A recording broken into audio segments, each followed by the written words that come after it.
Behind the golden gates and perfectly orchestrated public appearances lies a world where every gesture carries weight, every smile hides a story, and every celebration masks the very human struggles of those born into extraordinary circumstances. What the cameras captured that day at Guildhall was meant to be another flawless royal moment, but what they couldn't see were the whispered conversations, the careful glances, and the delicate balance of duty and desire that shaped every second of that seemingly perfect afternoon. This is the untold story of what really happened when the royal family gathered for what appeared to be a simple Jubilee lunch, but became something far more significant than anyone could have imagined. Sometimes the most important moments in history begin with the most ordinary of celebrations, and sometimes the future of a monarchy can change over a single meal.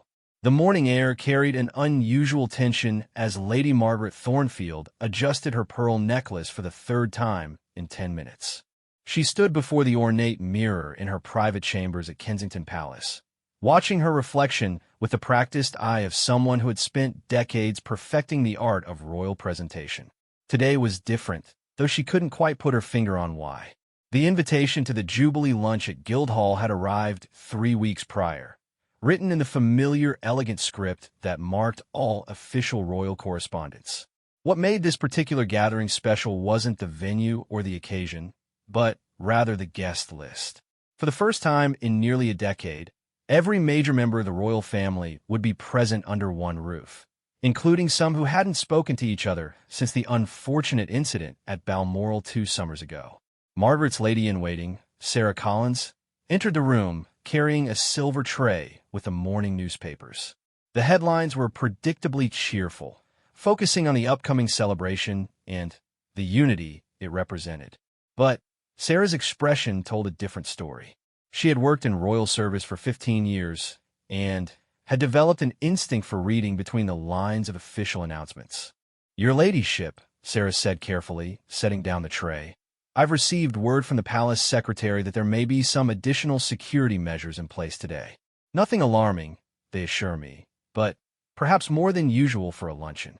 Margaret turned from the mirror, her intuition sharpening. Security concerns around royal events were nothing new, but additional measures suggested something beyond the ordinary. She had learned long ago that in royal circles, the words "nothing alarming" often preceded the most alarming developments of all. Across London, at his modest flat in Belgravia, James Whitmore was experiencing his own morning anxieties. As the newly appointed private secretary to Prince Edward, he was still learning the intricate protocols that governed royal life. This would be his first major family gathering, and the weight of responsibility felt heavier than his morning coffee could remedy. James had spent the previous evening reviewing his notes about each family member who would be attending. The official family tree was one thing, but understanding the complex web of relationships, alliances, and carefully managed tensions was quite another.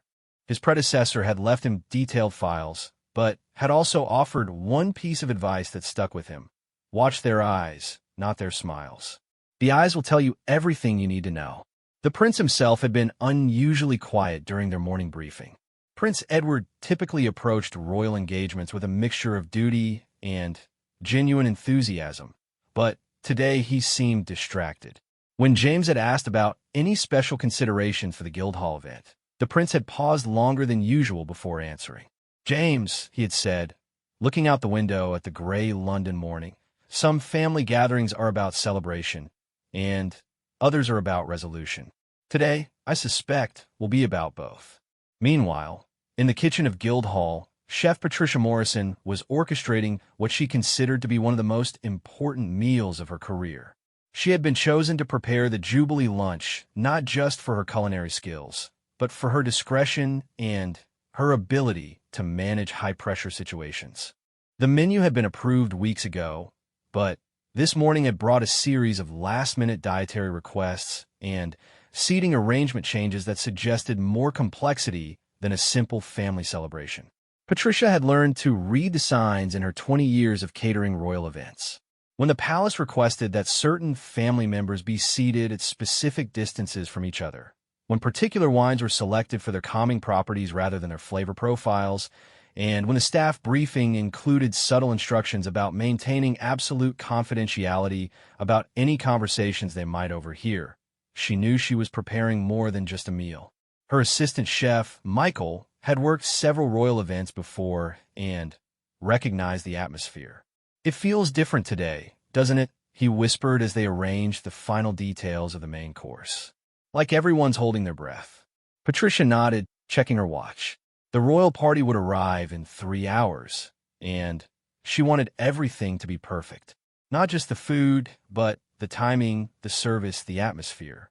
She had an instinct that whatever was going to happen today, it would be remembered long after the last plate was cleared. At Clarence's house, the atmosphere was equally charged, though for different reasons. Princess and was reviewing a document that had arrived by special courier the night before. The contents were not entirely unexpected, but their timing was significant. She had always been known as the most pragmatic member of the royal family, the one who faced difficult situations head-on rather than hoping they would resolve themselves through diplomatic maneuvering. Her equerry, Colonel Thompson, knocked gently on the door before entering. He carried himself with the bearing of a man who had served in both military and royal contexts, and understood the gravity that both could require. "Ma'am, the cars will be ready in 2 hours. I've taken the liberty of reviewing the security arrangements with the Metropolitan Police. Everything appears to be in order, though they've mentioned that the press presence may be heavier than initially anticipated." Princess and looked up from the document, her expression thoughtful. "Have they given any reason for the increased media interest?" "Not specifically, ma'am, though there have been some rumors circulating about potential announcements. Nothing official, of course." She nodded, folding the document and placing it in her handbag. "Colonel, in your experience, what makes a family gathering more complicated than a state dinner?" He considered the question carefully. "I believe, ma'am, it's because at a state dinner, everyone knows their role.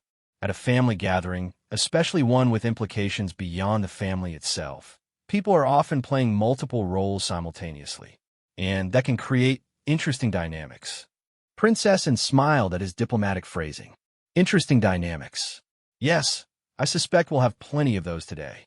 The morning continued its careful choreography across London as various members of the royal family prepared for what publicly appeared to be a simple celebration.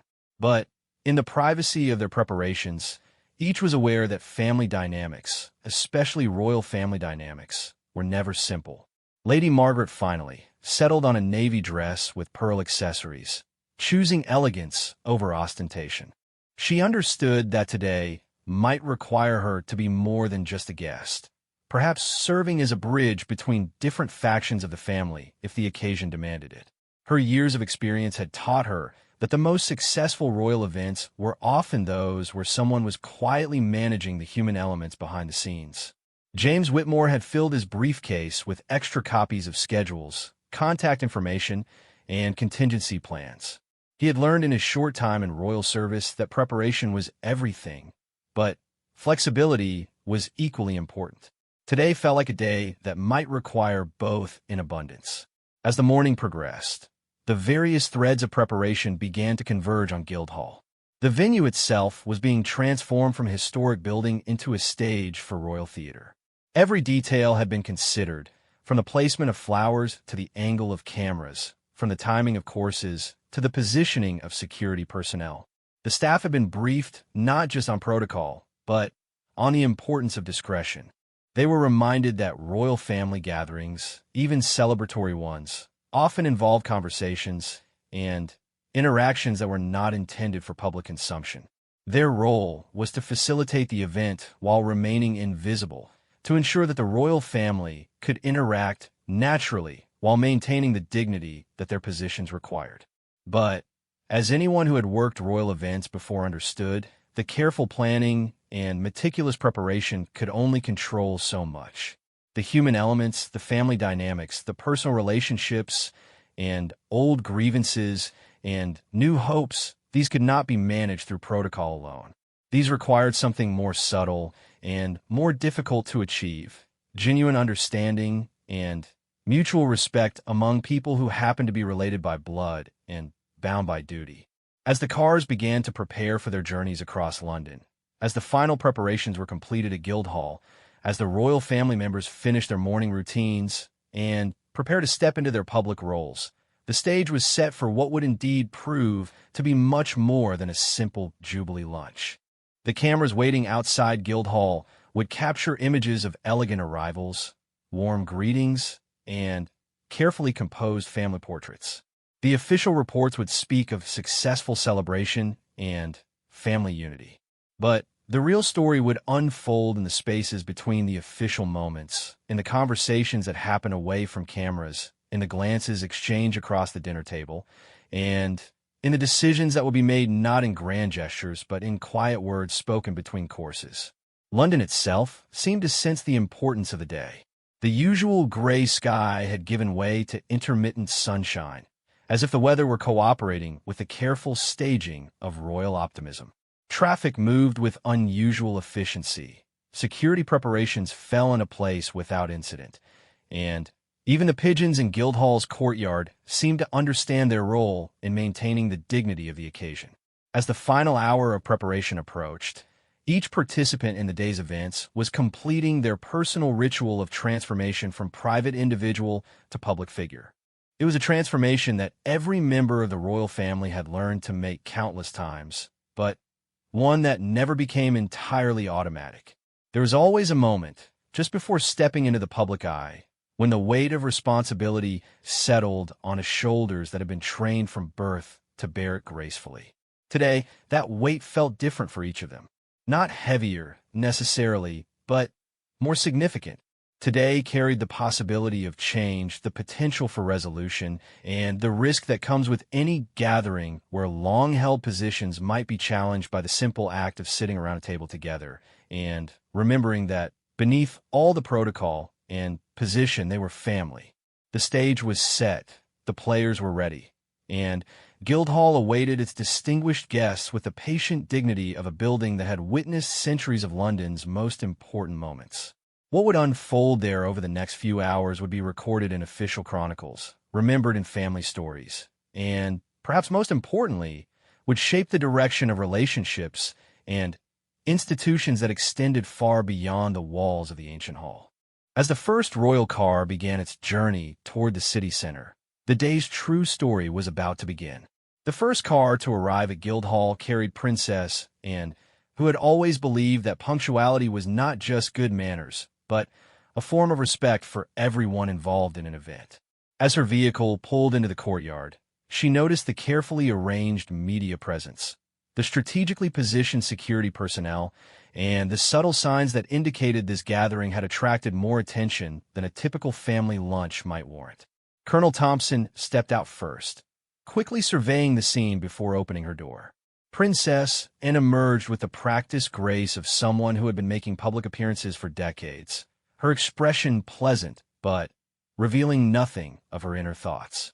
She paused for a moment to acknowledge the photographers with a brief nod, then proceeded toward the entrance where the Lord Mayor waited to greet her. Inside Guildhall, the final preparations were reaching their crescendo. Chef Patricia Morrison had just completed her last inspection of the dining arrangements when word came that the first guest had arrived. Her staff moved with the precise choreography of professionals who understood that their success will be measured not just by the quality of the food, but by their ability to anticipate needs before they were expressed and to solve problems before they became visible. James Whitmore, who had arrived earlier with the advance team, felt his nervousness transform into focused alertness as he watched Princess Anne enter the building. This was his first opportunity to observe the family dynamics he had studied in theory, and he found himself noting the way she moved through the space, how she interacted with the staff, and how her presence seemed to establish a certain tone for what was to follow. The princess greeted the Lord Mayor with appropriate warmth, inquired about his family with genuine interest, and complimented the preparations with specific observations that showed she had taken time to notice details. But James also observed something else, the way her eyes swept the room, taking inventory not just of the physical arrangements, but of the people present, as if she were conducting her own security assessment beyond the official one. 20 minutes later, the second car arrived carrying Prince Edward and Lady Margaret. Their approach to the event was markedly different from Princess Anne's. Where she had moved with purposeful efficiency, they took time to interact with the gathered crowd, to pose for additional photographs, and to create what the media would undoubtedly describe as warm moments of connection with well-wishers. Lady Margaret had chosen her outfit with particular care, understanding that photographs from today would likely be used in publications for years to come.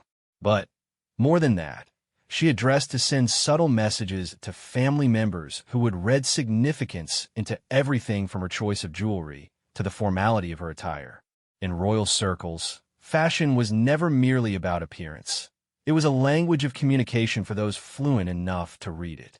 As Prince Edward entered Guildhall, James noted the change in atmosphere that accompanied him. Where Princess Anne's arrival had established competence and reliability, Prince Edward brought a different energy, one that suggested possibilities and change. The staff straightened slightly. Conversations became more animated, and even the Lord Mayor seemed to approach the greetings with renewed enthusiasm. But James also noticed something that hadn't been covered in his briefing materials. The way Prince Edward's eyes immediately sought out Princess and across the room, and the brief but meaningful look they exchanged before moving toward each other for the traditional family greeting. There was something in that look that spoke of prior conversation, of shared understanding about whatever this gathering was meant to accomplish. The third arrival proved to be the most interesting from a protocol perspective. Prince William's car approached the building with additional security measures that hadn't been present for the earlier arrivals. James watched as the advance team made subtle adjustments to the crowd control arrangements and noticed increased radio communication among the security personnel. When Prince William emerged from his vehicle, the media response was noticeably more intense. Camera shutters clicked with greater frequency. Reporters pressed closer to the barriers, and even the carefully controlled crowd of well-wishers seemed to surge forward slightly. James began to understand why his predecessor had emphasized the importance of understanding family hierarchy not just in theory, but in practice. Some members of the royal family carried with them implications and expectations that extended far beyond their individual presence. Prince William's greeting with the Lord Mayor was cordial but brief. His movement through the space was efficient without being rushed, purposeful without being dismissive. But what struck James most was the way the prince's attention seemed focused not on the immediate surroundings, but on something beyond them, as if his thoughts were already engaged with whatever conversations awaited him inside. Inside the reception area, the family members who had already arrived were engaging in the careful dance of royal small talk. These were conversations that served multiple purposes. They maintained the appearance of casual family interaction. They allowed each person to gauge the mood and intentions of the others, and they provided cover for the subtle positioning that would determine the tone of the more substantial discussions to come. Princess Anne was speaking with Lady Margaret about a recent equestrian event, but James noticed that both women were simultaneously monitoring Prince William's approach. Their conversation continued without interruption, but their awareness of the larger dynamics in the room never wavered. This, he realized, was what years of royal training produced, the ability to operate on multiple levels of consciousness simultaneously. Chef Patricia Morrison, watching from the service area, observed the family interactions with her own professional interest.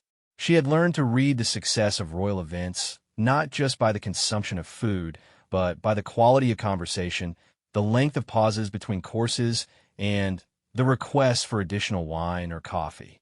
Today's gathering already showed signs of being more intense than usual. Conversation seemed more focused. Laughter was present, but careful, and she had noticed several instances of lowered voices that suggested private communications within a larger group. Prince William's entry into the family group created what could only be described as a subtle reconfiguration.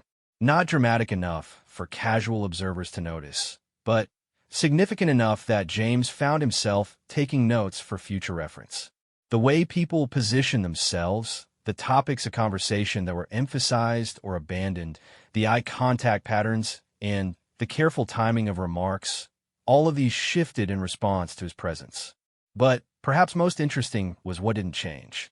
Despite whatever undercurrents were present, the fundamental affection and respect among the family members remained evident. This wasn't a gathering of people who disliked each other, James realized, but rather one of people who cared deeply about each other and were therefore more invested in the outcomes of their interactions. The fourth car brought additional family members whose arrival filled out the guest list and began to create the critical mass necessary for whatever business was to be conducted. Each new arrival added another layer of complexity to the social dynamics, another set of relationships and histories that would influence how the day unfolded. James found himself grateful for his predecessor's advice about watching eyes rather than smiles. The smiles were uniformly appropriate, warm without being effusive, genuine without being unguarded. But the eyes revealed the careful attention with which each person was monitoring not just their own interactions, but the interactions of others. This was a family meeting that was also a strategic gathering, a celebration that was also a negotiation. As the reception period drew to a close and the staff prepared to announce that lunch was ready to be served, James noticed a brief but significant exchange between Princess and Prince William. It lasted perhaps 30 seconds, took place near the window overlooking the courtyard, and involved no one else. He couldn't hear the words, but their body language suggested both seriousness and resolution. Lady Margaret, meanwhile, had positioned herself to observe this exchange while maintaining conversation with other family members. Her years of experience had taught her that sometimes the most important moments of royal gatherings happened not during formal presentations, but during these transitional periods when people move from public greetings to private discussions. The Lord Mayor approached Princess, and with the traditional announcement that the meal was ready to begin. But before the family moved toward the dining room, there was one more arrival that would complete the gathering and set the final tone for what was to come. The last car arrived with a level of ceremony that exceeded even Prince William's entrance. The security arrangements, the media attention, and the general atmosphere all intensified as the final family member prepared to join the gathering. James realized that whoever was in this vehicle held a position that would fundamentally shape not just the immediate dynamics, but the ultimate success or failure of whatever the family hoped to accomplish today. As the car door opened and the final guest emerged, James understood that his morning of observation and note-taking had been mere preparation for the real education that was about to begin. The formal greeting, the movement into the dining room, and the beginning of the meal would mark the transition from careful positioning to actual conversation, from diplomatic maneuvering to family discussion. Chef Patricia Morrison signaled her team to begin the final service preparations. The timing of royal meals was never arbitrary. It was calculated to provide the right amount of time for the necessary conversations to unfold naturally. Today's schedule allowed for extended discussion between courses, with the understanding that some conversations might require patience and careful development. The dining room had been arranged to balance formal protocol with family intimacy. The seating chart had been revised several times, with each change reflecting careful consideration of who needed to sit near whom for optimal communication and who might benefit from strategic separation to avoid potential areas of disagreement. As the family moved toward the dining room, James noticed that the careful observations and subtle positioning of the reception period were giving way to something more focused and purposeful. Whatever this gathering was truly about was about to begin in earnest. The transition from public space to private dining area marked a shift not just in location, but in the entire character of the event. Outside Guildhall, the media would wait for the eventual exit photographs and the brief official statements that would be provided afterward. Inside, away from cameras and recording devices, the real business of this royal family gathering would unfold with the complex mixture of personal relationship and institutional responsibility that characterized all significant royal decisions. James took his position near the service entrance, where he could observe without intruding, and prepared to witness whatever was about to happen at what he was beginning to suspect was a far more important meal than anyone had initially suggested. The dining room at Guildhall had been transformed into something that balanced the grandeur expected for a royal gathering with the intimacy necessary for serious family conversation. Tall windows allowed natural light to illuminate the carefully arranged table, while tapestries and artwork provided a backdrop that spoke to both history and continuity. It was a setting designed to remind everyone present that their discussions would have implications extending far beyond the immediate family. As the family members took their assigned seats, James noticed the subtle choreography of royal dining protocol. No one sat until Princess and, as the senior royal present, had been seated. Conversations that had begun during the reception continued across the table, but with a different quality now that the formal meal was beginning. There was an awareness that this transition marked the beginning of the day's real business. Chef Patricia Morrison watched from the service area as her staff began presenting the first course. She had chosen dishes that would be easy to eat while maintaining conversation, nothing that would require so much attention that it would interfere with discussion. The wine selection had been made with similar considerations, quality vintages that would enhance the atmosphere without overwhelming the senses or judgment of the diners. Lady Margaret found herself seated between Prince Edward and a younger family member whose perspective on the day's discussions would be particularly valuable. This positioning was no accident. Her years of experience had taught her to recognize when she was being placed strategically to serve as both participant and observer. She accepted this role willingly, understanding that family dynamics often required someone who could bridge different viewpoints while maintaining neutrality. The conversation during the first course remained carefully general, touching on topics that allowed everyone to contribute without venturing into areas that might prove controversial. Princess and spoke about recent equestrian competitions. Prince William discussed a conservation project he had been following, and Prince Edward shared observations about recent cultural events he had attended. But James noticed that beneath this surface conversation, everyone seemed to be listening for something more significant. The transition came, as these things often do in royal circles, through a comment that seemed casual but was anything but. Prince William, responding to something Princess and had said about land management, mentioned a recent report he had read about sustainable practices in royal estates. The comment was brief, almost throwaway, but it created a moment of heightened attention around the table. Princess set down her fork and looked directly at Prince William. "That's actually something we should discuss more seriously," she said, her tone shifting from conversational to purposeful. "There are decisions that need to be made about the future management of several properties." The room's atmosphere changed perceptibly. James watched as family members adjusted their posture slightly, as conversations with neighbors paused, and as attention focused on the exchange between Princess and Prince William. This was the moment he had been anticipating without quite knowing what to expect. Lady Margaret recognized the signs of a carefully orchestrated transition from social gathering to family meeting. She had seen this pattern many times before. The gradual movement from general conversation to specific topics, the way certain family members would introduce subjects that others had been waiting to address, the subtle shift in body language that indicated everyone understood they were moving into more serious territory. Prince Edward leaned forward slightly, his expression indicating both interest and a certain wariness.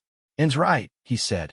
"There are several matters that we've been discussing individually that probably deserve our collective attention." Chef Patricia Morrison noticed that the consumption of food had slowed as conversation intensified. This was a common pattern in royal meals where business was being conducted, and she signaled her staff to extend the timing between courses to allow for uninterrupted discussion. Prince William nodded thoughtfully. "I appreciate the opportunity to discuss these things as a family. There have been some developments that affect all of us, and I think it's important that we're all working with the same information." James realized he was witnessing the beginning of a conversation that would likely determine the direction of royal family policy for years to come. The careful positioning during the reception, The strategic seating arrangements, the timing of the meal, all of these had been preparation for this moment when serious family business could be conducted in an environment that balanced privacy with appropriate formality. The discussion that followed revealed the complexity of modern royal life in ways that James's briefing materials had never fully conveyed. The family was dealing with questions that had no easy answers. How to balance tradition with necessary change. How to maintain public support while addressing private concerns. How to prepare for future challenges while managing current responsibilities. Princess Anne spoke with the directness she was known for, outlining specific concerns about estate management, public engagement strategies, and the need for clearer communication among family members about decisions that affected everyone. Her approach was methodical, focusing on practical issues that required immediate attention. Prince William's contributions revealed someone who had been thinking deeply about these issues for some time. He spoke about generational changes in public expectations, about the need for the royal family to demonstrate relevance while maintaining dignity, and about specific proposals for addressing some of the challenges they were facing. Lady Margaret found herself serving exactly the role she had anticipated, asking questions that helped clarify complex issues, suggesting compromises when positions seemed incompatible, and ensuring that everyone had opportunities to express their views fully. Her years of experience had taught her that successful family meetings required someone willing to focus on process as much as content. The second course was served with minimal interruption to the ongoing discussion. James noted how the staff moved with exceptional discretion, refilling glasses and clearing plates while remaining virtually invisible. This was the kind of professional service that allowed important conversations to continue without disruption. As the discussion progressed, it became clear that the family was addressing not just immediate practical concerns, but fundamental questions about the future direction of the monarchy. These were conversations that would normally take place over months of private meetings, but the decision to address them together during this gathering suggested both urgency and a desire for genuine consensus. Prince Edward introduced a topic that had clearly been weighing on his mind: the public perception of royal family unity and the importance of presenting a coherent approach to upcoming challenges. His comments revealed someone who was deeply concerned about the institution they all represented and who understood that their personal relationships had implications far beyond their immediate family. The conversation that followed was remarkable for its honesty and mutual respect. Family members disagreed on specifics while maintaining agreement on fundamental principles. They challenged each other's assumptions while supporting each other's right to hold different views. It was, James realized, a demonstration of how functional families address serious issues, with love and respect as the foundation for honest discussion. Lady Margaret noticed that the conversation was following a pattern she had seen in other successful royal family meetings. Initial positions were stated clearly, but not defensively. Questions were asked not to challenge, but to understand. Alternative approaches were proposed not as criticisms, but as additions to the range of options being considered. The third course provided an opportunity for the conversation to shift slightly, moving from problem identification to solution development. Princess Anne had produced a folder of documents that she shared with other family members, materials that provided background information on several of the issues they had been discussing. Prince William reviewed these documents with obvious interest, asking questions that demonstrated he had been considering many of the same issues from his own perspective. The exchange of information was creating a more complete picture of the challenges they faced and the resources available to address them. James found himself taking detailed mental notes about the process he was witnessing. This was royal decision-making in action, and it was far more collaborative and thoughtful than he had anticipated. The stereotype of royal authoritarianism was being replaced by evidence of careful consultation and genuine consideration of multiple viewpoints. Chef Patricia Morrison, watching from the service area, observed that the family members were becoming more relaxed as the conversation progressed. The initial tension that often accompanied serious discussions was giving way to the comfort that comes from honest communication among people who trust each other fundamentally. The discussion was also revealing information about each family member that hadn't been captured in James's briefing materials. Princess Anne's directness masked a deep strategic intelligence that was evident in the questions she asked and the connection she made between seemingly unrelated issues. Prince William's thoughtfulness reflected someone who had been preparing for increased responsibility with serious consideration of its implications. Prince Edward's concerns about public perception came from genuine care about the institution they all served rather than superficial worry about appearances. As the afternoon progressed, the conversation began to coalesce around specific decisions that needed to be made and timelines for implementing various changes. What had begun as a general family discussion was evolving into a planning session with concrete outcomes. Lady Margaret realized that she was witnessing something historically significant, a royal family meeting where tradition and innovation were being balanced through genuine dialogue rather than imposed through hierarchy. The decisions being made would shape not just their immediate future, but the long-term evolution of the monarchy itself. The timing of the meal was proving perfect for the conversation's natural rhythm. Courses provided structure without constraint, allowing topics to develop fully while creating natural transition points when the discussion was ready to move in new directions. James understood that his role required him to remember not just the content of what he was observing, but the process by which these important family decisions were being made. This was education in royal governance that no briefing materials could have provided, and it was changing his understanding of how the modern monarchy actually functioned. The afternoon was far from over, but already it was clear that this gathering would be remembered as something more significant than a simple Jubilee lunch. Important decisions were being made, relationships were being strengthened through honest communication, and the foundation was being laid for approaching future challenges with greater coordination and mutual understanding. As the third course concluded and preparations began for the next phase of the meal, everyone present understood that they were participating in something that would have lasting importance for both the family and the institution they represented. The fourth course arrived as the conversation reached what Lady Margaret recognized as a critical juncture. The family had moved beyond discussing general principles and was now addressing specific situations that required immediate decisions. The atmosphere had shifted from exploratory to decisive, and she could sense that the outcomes of the next hour would determine how effectively they could implement whatever agreements they reached. Prince William had taken the lead in presenting a comprehensive proposal that addressed many of the concerns raised earlier in the discussion. His presentation was thorough without being overwhelming, specific without being inflexible. James noticed how the prince managed to acknowledge different viewpoints while maintaining focus on practical solutions, a skill that suggested considerable experience in managing complex negotiations. Princess Anne listened with the intense attention she brought to all serious matters, occasionally asking questions that helped clarify details or explore implications that might not have been immediately obvious. Her questions revealed someone who was thinking not just about the immediate proposal, but about its long-term consequences and its relationship to other decisions they would need to make.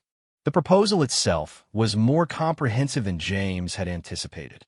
It addressed estate management, public engagement strategies, charitable work coordination, and family communication protocols.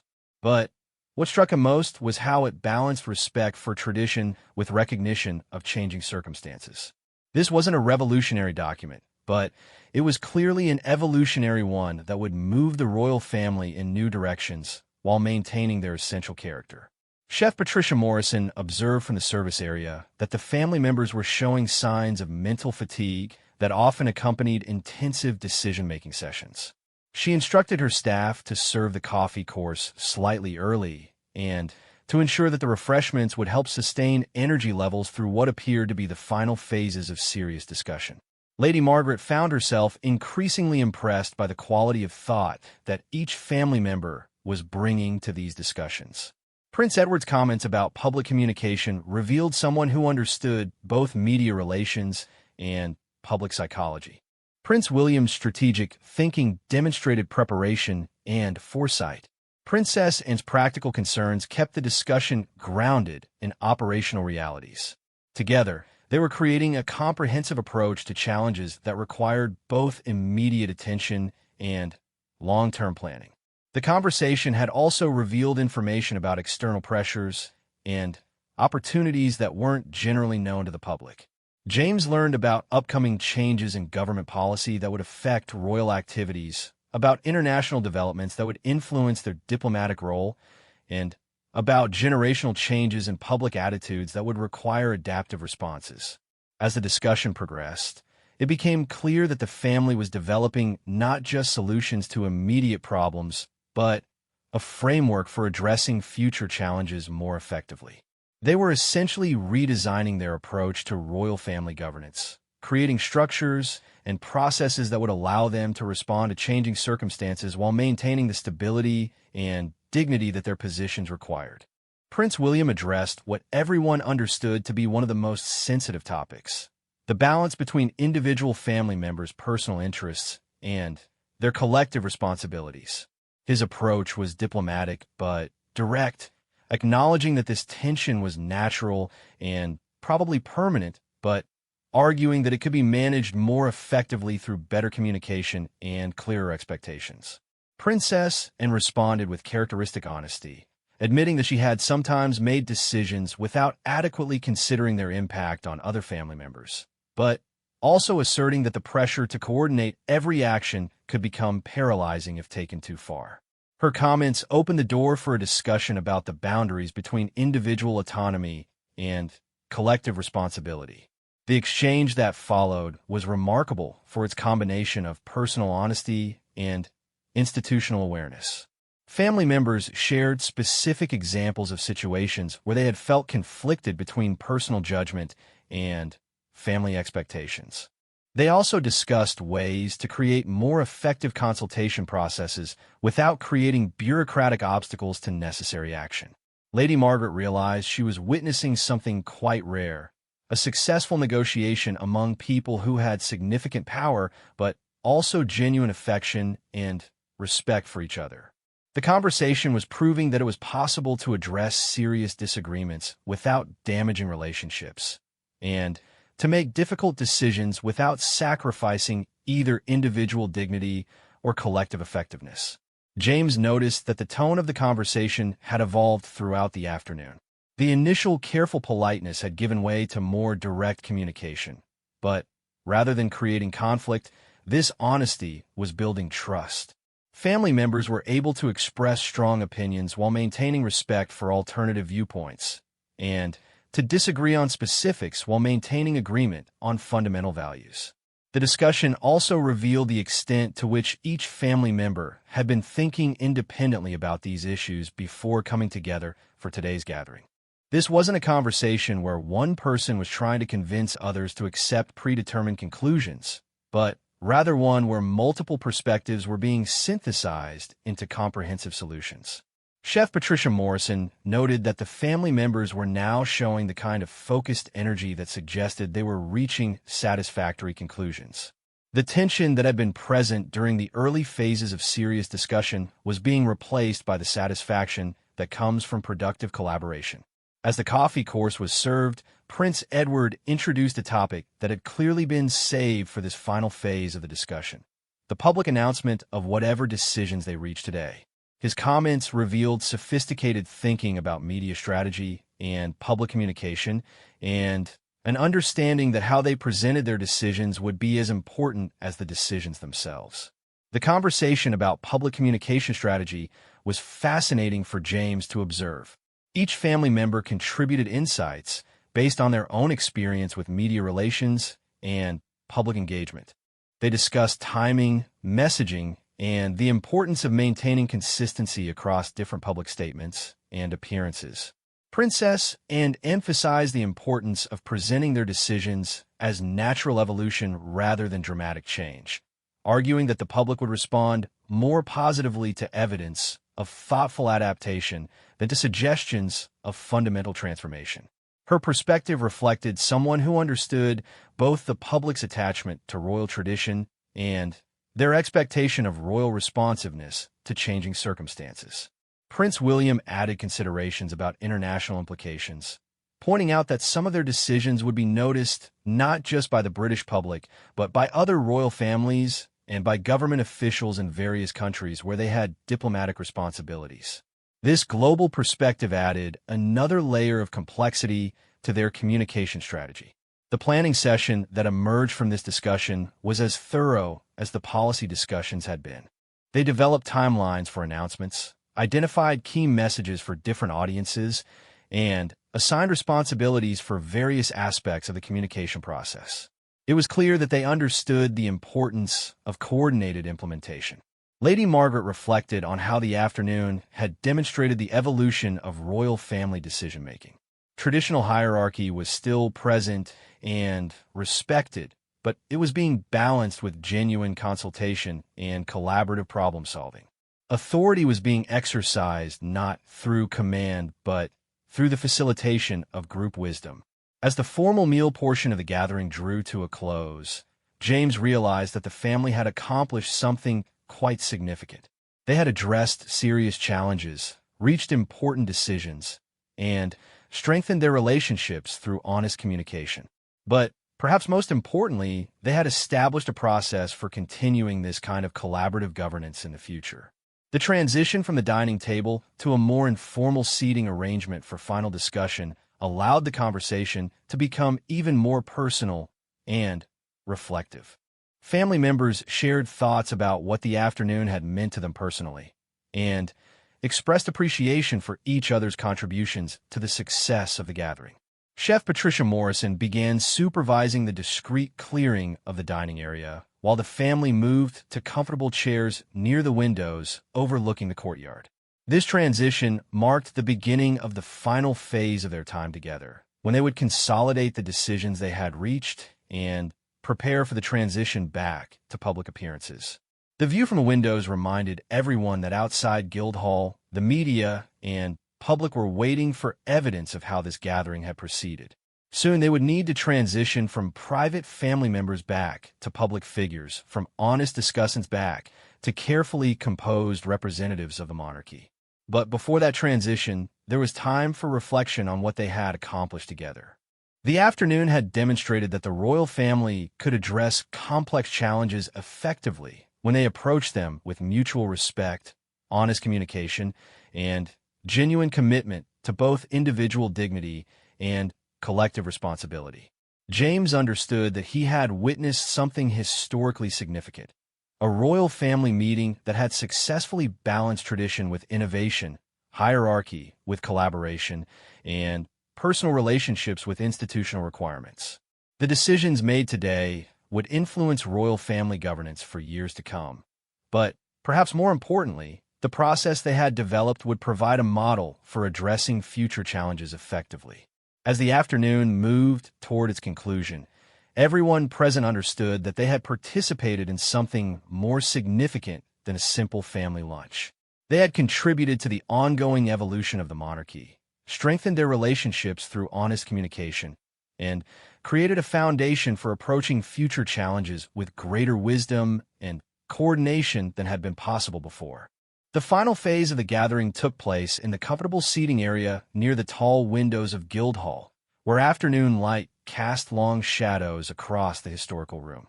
The formal meal had concluded, but the family remained together for what everyone understood would be the most personal and perhaps most important part of their time together.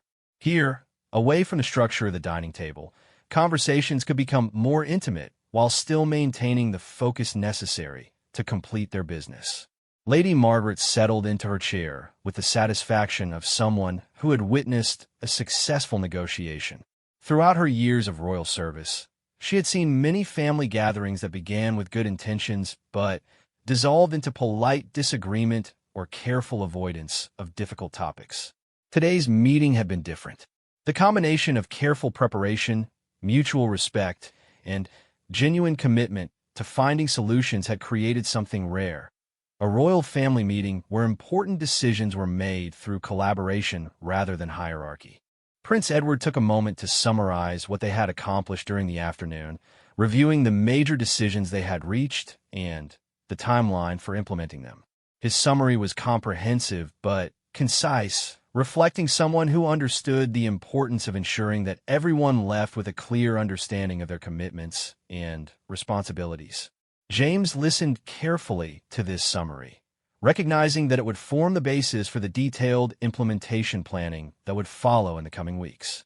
The decisions reached today were significant not just for their immediate impact, but for their demonstration of how the royal family could address complex challenges when they approached them systematically and collaboratively. Princess Anne nodded approvingly as Prince Edward completed his summary. "I think we've done something important here today," she said, "not just in terms of the specific decisions, but in terms of establishing a process for continuing this kind of dialogue. We've proven that we can discuss difficult issues honestly while maintaining respect for each other and for the institution we represent." Prince William agreed, adding his own reflection on the afternoon's success. "What strikes me most is how much wisdom we have collectively that none of us possesses individually. Today's discussions have been more comprehensive and more thoughtful than anything I could have developed on my own, and I suspect the same is true for each of us." This observation sparked a brief but meaningful discussion about the value of collaborative decision-making in royal family governance.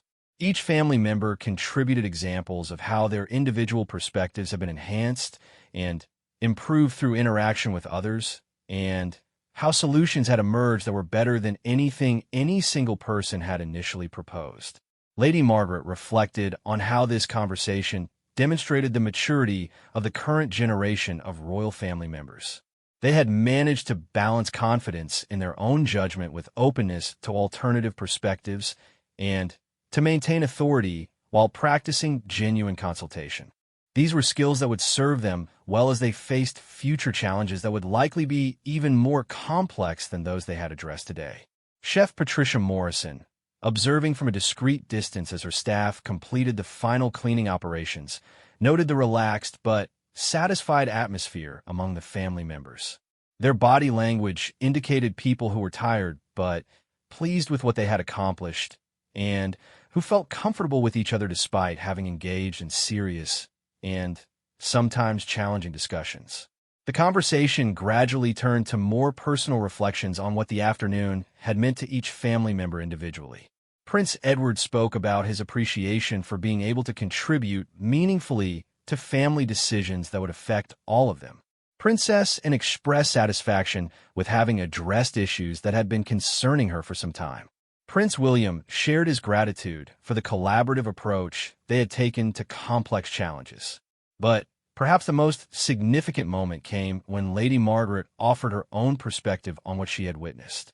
"What impressed me most today," she said, "was not just your ability to reach good decisions, but your demonstration that the royal family can evolve and adapt while maintaining its essential character. You've shown that tradition and innovation can work together rather than in opposition to each other." This observation resonated deeply with everyone present because it articulated something they had all felt but hadn't quite expressed. Today's meeting had indeed demonstrated that the monarchy could address contemporary challenges without sacrificing its historical foundation, and that royal family members could exercise individual judgment while maintaining collective coherence.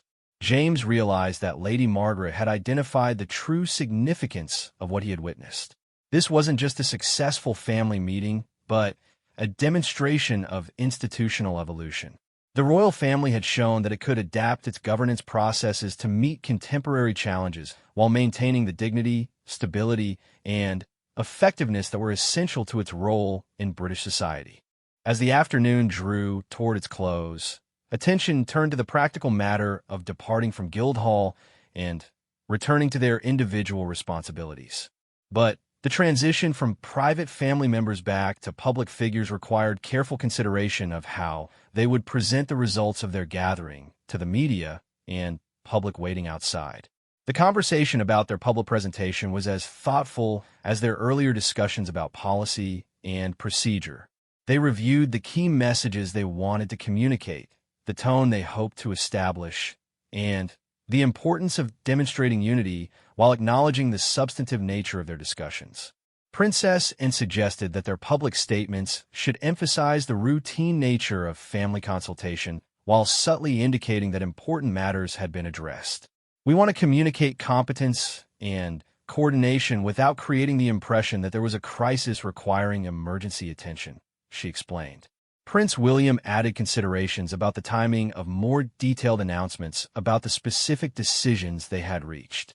Some changes could be implemented immediately, while others would require additional preparation and consultation. Their communication strategy needed to balance transparency with practicality.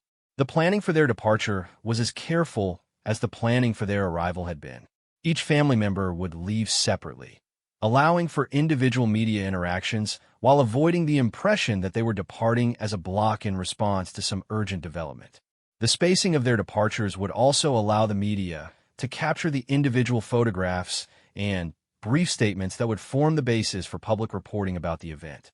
Lady Margaret prepared to be among the first to leave, understanding that her departure would signal to the media that the formal business of the gathering was concluding satisfactorily. Her brief statement to reporters would emphasize the successful nature of the family consultation and the positive atmosphere of their discussions. Chef Patricia Morrison and her staff completed their final preparations for departure, satisfied with having provided the professional service that had enabled the family to focus entirely on their important discussions. The success of royal events often depended on such professional excellence that remained invisible to the participants while being essential to their effectiveness. As the first departures began, James reflected on the education he had received during the afternoon. His understanding of royal family governance had been transformed by witnessing the actual process of collaborative decision-making among people who balanced significant individual authority with genuine commitment to collective wisdom. The afternoon had also demonstrated something important about the current generation of royal family members: their ability to approach complex challenges with both analytical intelligence and emotional maturity. They had proven capable of honest disagreement without personal conflict, and of reaching difficult decisions without sacrificing either individual dignity or family unity. Princess Anne was the first to depart, her exit conducted with the same purposeful efficiency that had characterized her arrival. Her brief statement to the media emphasized the valuable nature of regular family consultation and her satisfaction with the day's discussions. The photographers captured images of someone who appeared confident and pleased, exactly the impression the family hoped to create.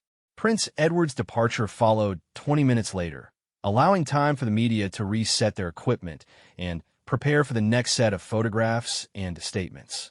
His comments focused on the importance of family communication and the successful coordination of upcoming royal activities. Again, the visual impression was of someone satisfied with productive collaboration. Prince William's departure attracted the most media attention, as expected. His statement was slightly more detailed than the others, acknowledging that the family had addressed several important matters, while emphasizing the routine nature of such consultations. His presence and demeanor conveyed authority and competence, exactly the impression that would serve their institutional interests. Lady Margaret's departure completed the sequence, her final statement serving to summarize the day's success and to indicate that the family remained united in their approach to their collective responsibilities. Her words and manner conveyed satisfaction with constructive collaboration and confidence in future coordination. James remained at Guildhall for an additional hour, ensuring that all protocols were properly concluded and that the venue was returned to its normal state. But his thoughts were already turning to the implementation planning that would begin the following week, as the decisions reached today were translated into specific actions and ongoing processes.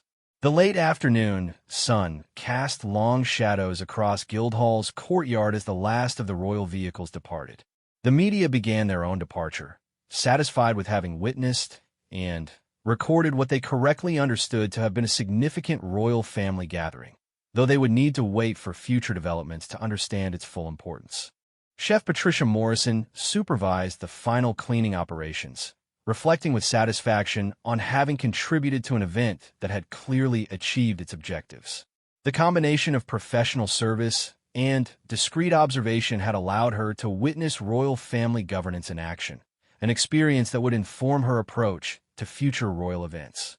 As evening approached and Guildhall returned to its normal quiet dignity, the success of the day's gathering was evident not in dramatic declarations or obvious changes, but in the satisfied exhaustion of people who had accomplished something important together. The royal family had demonstrated that they could address complex challenges through collaborative wisdom while maintaining both individual authority and collective effectiveness. The true measure of today's success would be seen in the months and years to come, as the decisions reached during this afternoon were implemented and as the process they had developed was applied to future challenges. But for now, it was enough to know that when faced with important decisions, the royal family had chosen collaboration over hierarchy, honest communication over diplomatic avoidance, and collective wisdom over individual judgment.